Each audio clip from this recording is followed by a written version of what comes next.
Okay, let's try and picture this. Imagine standing right in the heart of Samarkand, maybe just as dawn is breaking. That golden light everywhere, dust motes dancing in the air, and the smells. What do you think? Saffron, maybe? Sandalwood? Roasted almonds, definitely.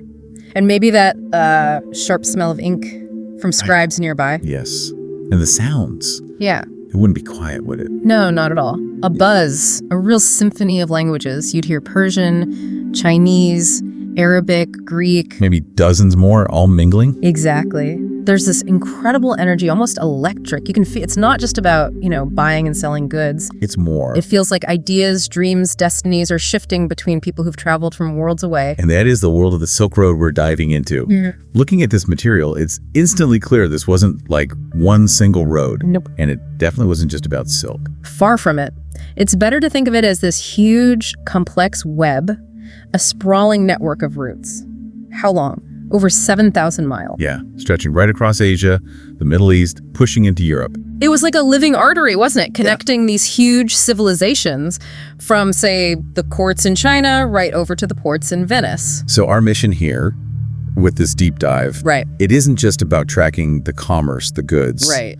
We want to use this network as a kind of mirror, reflecting, human nature, our ambitions, our incredible ingenuity. Our faith, our greed too, let's be honest. Oh yeah, and our hope.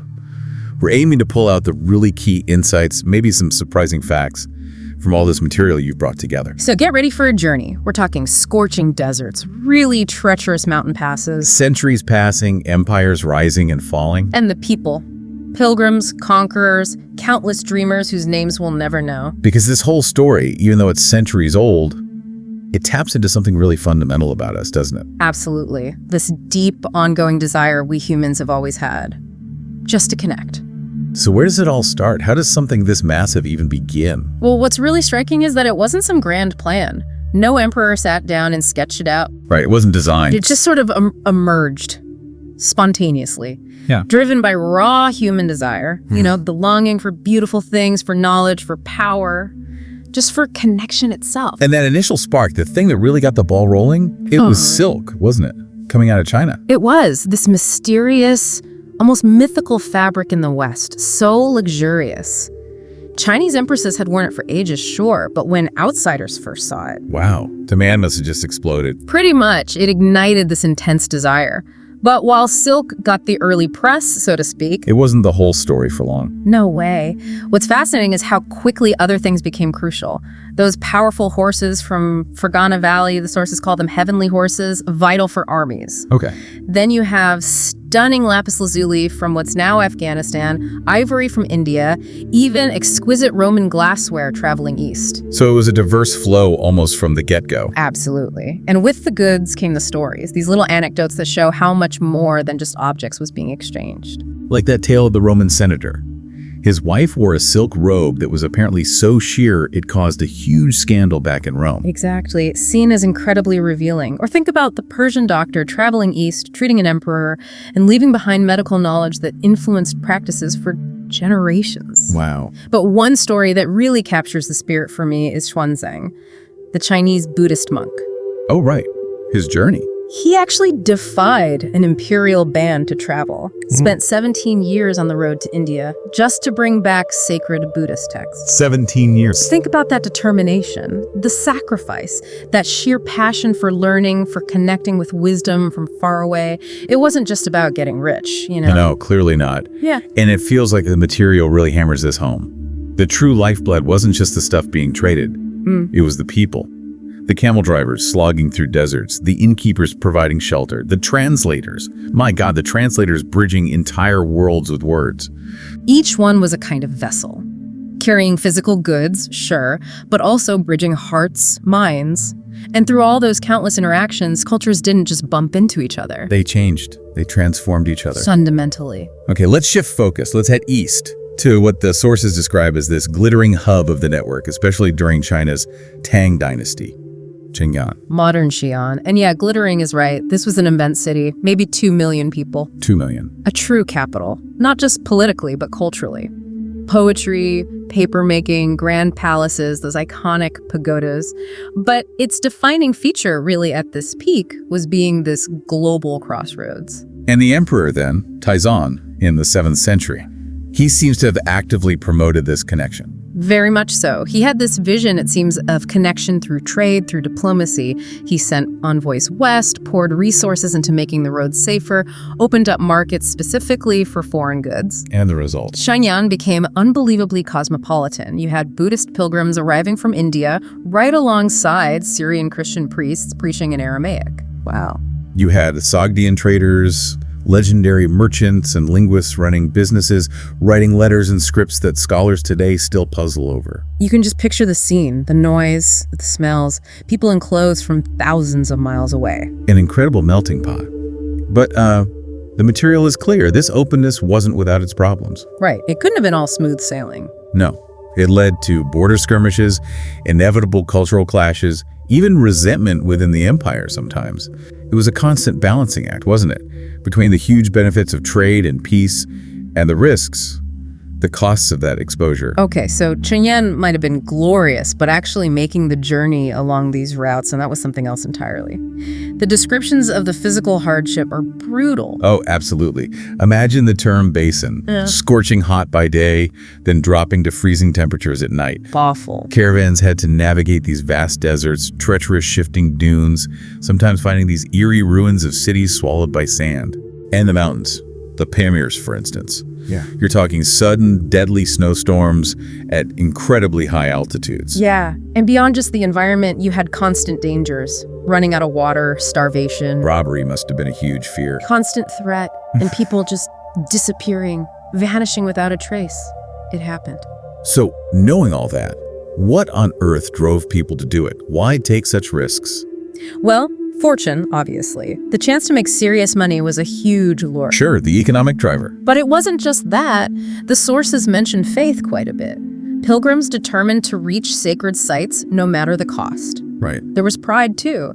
Imagine being entrusted to carry a message from a king or an emperor across continents. That's a heavy responsibility. And, maybe more personally, love.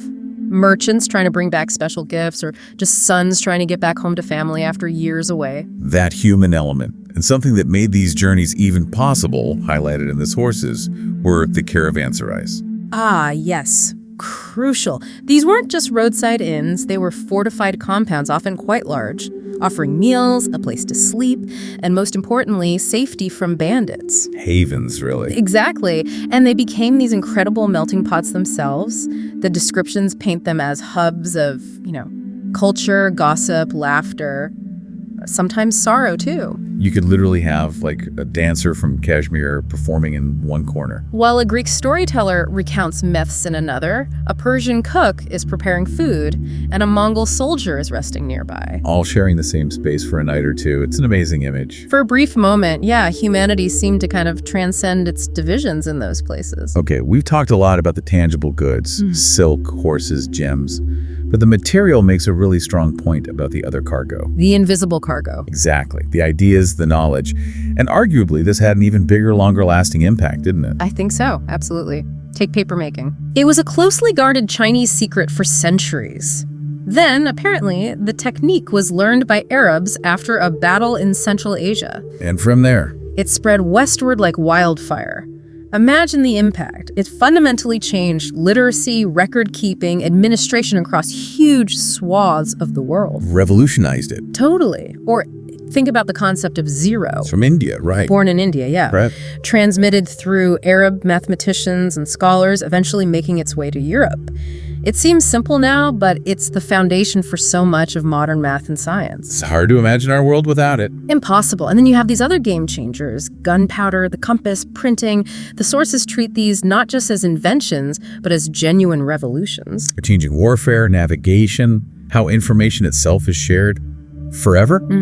And religion, too, traveled these same paths. Islam, Buddhism, Christianity, Zoroastrianism. They spread along the trade routes. Finding new followers, adapting, sometimes sparking conflict. Definitely. The Silk Road was a pathway for enlightenment for some, but also, yeah, a source of contention. You can almost picture these specific moments of exchange, like Maybe a Tibetan monk deep in study near Bukhara, reading Greek philosophy translated into a local language. Or a Jewish merchant in Aleppo pulling out his accounts and using Arabic numerals, which, remember, came from India via Arab scholars to figure out his profits. That constant mixing and matching. Cross-pollination, exactly. But like all things, even something as vast as the Silk Road eventually faded. Yeah. It didn't last forever in that form. No, it fragmented, became less central. What were the main reasons for that decline? The sources point to a few big things. Yeah, several factors converged. The fall of the Western Roman Empire took away a major market at one end. Much later, the collapse of China's Tang dynasty disrupted things at the eastern end. Political instability. Huge factor. Then you have the rise of sea routes. Sailing became more efficient, safer for bulk goods. Cheaper, probably. Likely. And tragically, there's the Black Death. That plague traveled along these very trade routes. It's implicit in the sources, a devastating reminder of the double-edged sword of connection. So by around the 16th century, the game had changed. Pretty much. Ships were replacing camels. Oceans were the new highways, not oases. And yet, looking back, its legacy is just immense, isn't it? Undeniable. Even after the routes themselves faded, the effects lingered. Languages had blended, recipes fused in those market towns and caravanserais. Technologies had spread across the known world. It made the world smaller, definitely richer in many ways, and certainly more complex. But the material is also careful not to just romanticize it all. There was a darker side, a shadow side. That's crucial. It wasn't all silk and spices and friendly exchange. No, it was also a path for conquerors. Alexander the Great used parts of these routes. Genghis Khan's armies swept across them. Timur, they brought devastation. And the network carried disease just as efficiently as it carried medicine. It facilitated immense greed right alongside acts of generosity. And it's important to remember who benefited most, right? Right. The material implies this stratification. Absolutely. Emperors, powerful elites, rich merchants, they certainly reaped the rewards. But what about the nameless laborers? The camel drivers, the innkeepers, the porters. Those who endured the hardship or were caught in the crossfire of conflicts. Their stories often get lost. They vanish from the historical record. It's much harder to hear their voices. And thinking about that really brings up these critical questions, doesn't it? Questions that echo today. Right. Like, what is the real cost of connection? When does trade tip over into exploitation? Yeah. And who gets to write the history? Whose version of events survives? And whose is silenced? These feel incredibly relevant to our own globalized world with its inequalities and culture clashes. Definitely. The physical Silk Road might be buried under sand and time now. But its spirit, that feels very much alive. I think so too. Every time you hop on an international flight or chat online with someone halfway across the world. Or eat some amazing fusion food. Or just make friends with someone from a completely different background. These are all echoes, aren't they? Echoes of that ancient network, that fundamental human drive to connect. Because it was more than just a route on a map. The Silk Road was really a revolution in human interaction. Fueled by that deep-seated yearning we have to know each other, learn from each other, exchange not just our goods, but our ideas, our dreams, our understanding of the world itself. So when you think about the Silk Road, remember what the sources highlight.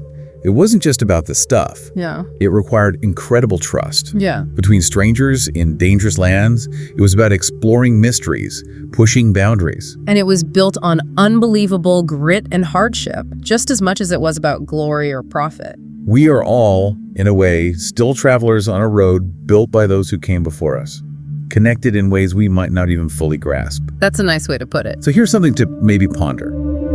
How does that spirit of connection from the ancient Silk Road stack up against the complex reality of globalization today, its benefits and its serious challenges? Or looking ahead.